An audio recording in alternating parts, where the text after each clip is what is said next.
Today I'm doing something a little different, but it's something I've wanted to share for a while. Aside from watches and everything else I normally cover, one of my biggest hobbies is actually collecting and listening to vinyl records. It's honestly one of the more relaxing things that I get time to do.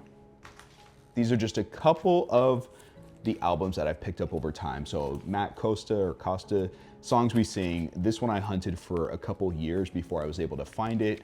This is a pretty rare pressing. I also have the Local H Pack Up the Cats. It's taking me back to high school time frame. Also really hard to get. This is the double red LP. And then I also picked up Blade, the original soundtrack. I had to get this from, I forget which country, somewhere overseas. But this was another one that wasn't as hard to find, but it was pretty expensive to get. And I don't know why there's not many of these stateside. This takes me back to high school for sure. I listened to this original soundtrack so much during high school. I was into a lot of hip hop and rap back then. Anyways, if you ever want to see a video on my full collection of records, let me know in the comments. I'd be more than happy to go through it if someone's interested in that. But recently I built a brand new setup for my upstairs media room, which I'm in here today, and I wanted to walk you through it. I always enjoy watching other people's setup videos, so I figured, hey, let me make one for my channel. We'll go over the turntable, the speakers, power conditioning, and what the actual listening experience is like. Now, for years, I've had my eye on the Audio-Technica AT-LPA2. It is a stunning all acrylic turntable. It's basically the dream setup aesthetically, but it's like $2,000, and I'm just not ready to pull the trigger on a $2,000 turntable. That's not even going into the other accessories. That's just for the turntable. But I still wanted that clean acrylic look, and I think I found the perfect alternative with its compromises for a fraction of the price. Now, just as a reminder, none of this is sponsored for this video. I paid for everything you see here myself. This is just a passion project that I hope you'll enjoy checking out. The turntable I ended up choosing is called the ICE1, and I picked it up from the Retrolife website. I'd seen a lot of reviews on the ICE1 turntable online, did a bit of shopping around, and I picked this one up for just around $400. Now, it captures that same modern, transparent acrylic aesthetic that I love about the AT-LPA2, but definitely at a way more accessible price point. The ICE1 is a hybrid belt-driven turntable with a quiet brushless DC motor. And something that I really appreciate is that switching speeds is fully electronic. So instead of lifting the platter, moving the belt manually, which can be tedious, all you do is flip a switch to go to between 33 1/3 and 45 RPM. So even though the motor is housed inside the plinth instead of in a separate control module like the AT-LPA2, the noise is surprisingly low. The startup is nice and soft, the speed stabilizes quickly, and I personally haven't been hearing any motor rumble that's being transmitted through the cartridge. And I gotta say that's pretty impressive at this price. Now for the design, the clarity of the acrylic, the really nice clean edges, and that high mass platter, it really stands out visually, and it genuinely looks like a much more expensive piece of equipment.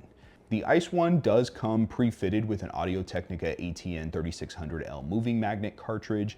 This is a very popular entry-level cartridge. It's used on a ton of turntables out there. Mainly, again, it's Audio-Technica, so it's gonna be reliable, it's easy for setup, and it's pretty forgiving for a lot of beginners out there. Now, out of the box, mine only needed some minor alignment tweaks. The stylus tracks smoothly. It does handle some older pressings without a ton of distortion, and it's a great cartridge if you're just starting and you want to learn the basics. Now that said, I'm not necessarily in that category, so I already ordered a Nagaoka cartridge, which is going to be a big upgrade. Mostly, the reason I went with the Nagaoka is because I'm trying to squeeze a bit more detail and warmth out of this system, but the stock cartridge will absolutely work right out the box. Now, the tone arm itself is made of lightweight aluminum, which gives it a simple and clean feel. It does glide nicely across the record, and the bearings feel reasonably tight. You can get everything dialed in as far as the weight, because you have an adjustable counterweight. And I will say though that compared to the carbon fiber arm on the Audio-Technica AT-LPA2, this one isn't as premium, but for this price bracket, it's definitely acceptable. Now with this unit, there's a couple of limitations that are worth noting. So there is no anti-skate control. The arm has a fixed compensation. There's also no VTA or vertical tracking alignment or height adjustment. So some cartridge shapes may sit taller or lower. So just be mindful of that if you're gonna switch the cartridge. And the head shell isn't removable, meaning that you can't quick swap the cartridges itself. So if you're someone who loves tinkering and swapping carts constantly depending on the genre of music or fine-tuning every little micro adjustment, this arm is gonna be kind of limiting. But if you just wanna enjoy your records with minimal fuss, kind of set it and forget it, this is gonna work really well just as is. Now the part that sold me, of course, is the acrylic plinth and platter. The plinth is made from transparent acrylic that gives the turntable this modern, almost floating look. And it's not just decorative. So the acrylic actually has some decent vibration dampening properties because of its density. And paired with the acrylic platter, it helps keep the noise floor low. This ICE1 turntable has a surprising amount of weight to it, which is something I always look for in audio gear. Heavier builds tend to reduce resonance, especially from footsteps or nearby speakers. And one thing to know up front is that acrylic loves fingerprints. So if you just look at this thing wrong, it smudges. So just keep a microfiber cloth nearby and be mindful where you touch it, especially the platter and the edges of the plinth. Now the ICE1 came with a cork mat included, which is fine, but I immediately swapped mine out for a top grain leather mat. They were sold out of the white option, so I grabbed a red one for now, but the white version will definitely complete the look and the aesthetic. Once they have it back in stock, I plan on picking one up. Now, all of the controls of the unit are on the back panel, giving the top of the unit this super clean look. So on the back, you've got, of course, your power supply, your speed selector, your pitch control. There's a built-in preamp switch, which also gives you your line out option and your Bluetooth pairing mode. So yes, the Bluetooth is 5.3, it's really solid, the range is strong, the connection has always been stable when I've used it, and for casual or more relaxed sessions in another part of the room, it's really convenient. So my main downstairs setup is fully wired, but downstairs I'm going straight for fidelity. For this media room setup, I'm a little more relaxed. I wanted something that looks clean and modern without having cables everywhere. So Bluetooth is gonna work for this setup perfectly. Now to go with this turntable, I picked up a pair of the Edifier R1280dB Bluetooth speakers. Of course, Bluetooth turntable, Bluetooth speakers. And these look awesome. The white cabinet and the silver accents tie directly into the acrylic aesthetic with the ICE1. And feature-wise, they're pretty impressive for the money that you're spending. So you've got Bluetooth, also RCA line inputs, you get 2 of those. There's even an optical input and a coax input. So you get a lot of flexibility with these speakers. They are powered speakers and it does come with a remote control so you can adjust the volume and switch between sources. There is physical bass and treble knobs on the side, so you do have to tweak those manually, but it's gonna have 4-inch mid-bass drivers paired with silk dome tweeters. You're getting about 42 watts of total output. And these speakers in particular are known for producing a warm, kind of balanced sound that pairs well with vinyl. I actually have already added on a small tube amplifier, which lets me fine-tune the warmth and give the mids a little more character. But I will say, these R1280dBs right out the box are a perfect match for this turntable.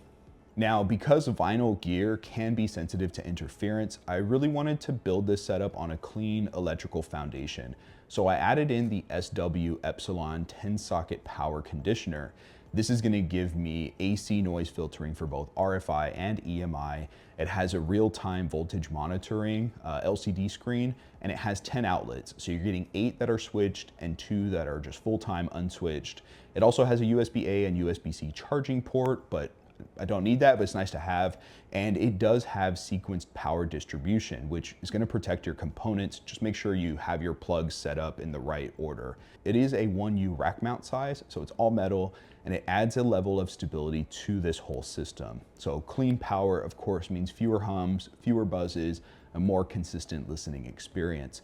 And soon I'll be adding a dedicated phono preamp with grounding, and then I'm gonna put an anti-static arm to help cut down static pops and background noise even more. Now let's get into how this setup actually feels when you listen to it, because this is kind of where everything comes together. So upstairs, I've got these super comfortable top grain leather, or actually full grain leather, zero gravity chairs from Wayleanda. I've done a review on it. I'll put it up here for you. So when I sit back after I've dropped the needle, the soundstage opens up beautifully in here.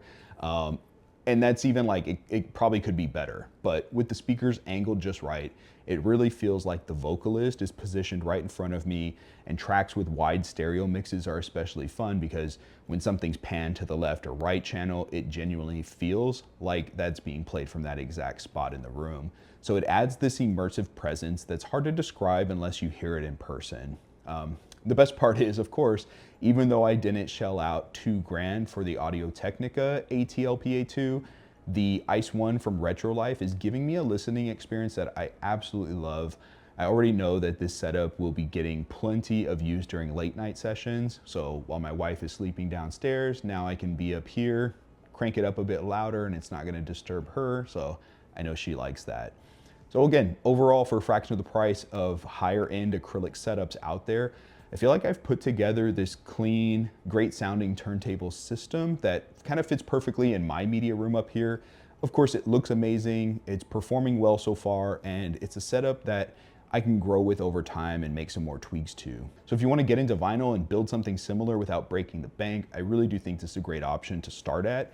I'll have links to everything that I've mentioned, the turntable, the speakers, the accessories, down in the description. Again, if it's an affiliate link, that helps out my channel, but none of this is sponsored. So thanks for hanging out with me today. I hope you enjoyed this kind of different type of video. So hit the like button if you did, subscribe if you haven't already, and I will see you all at the next one.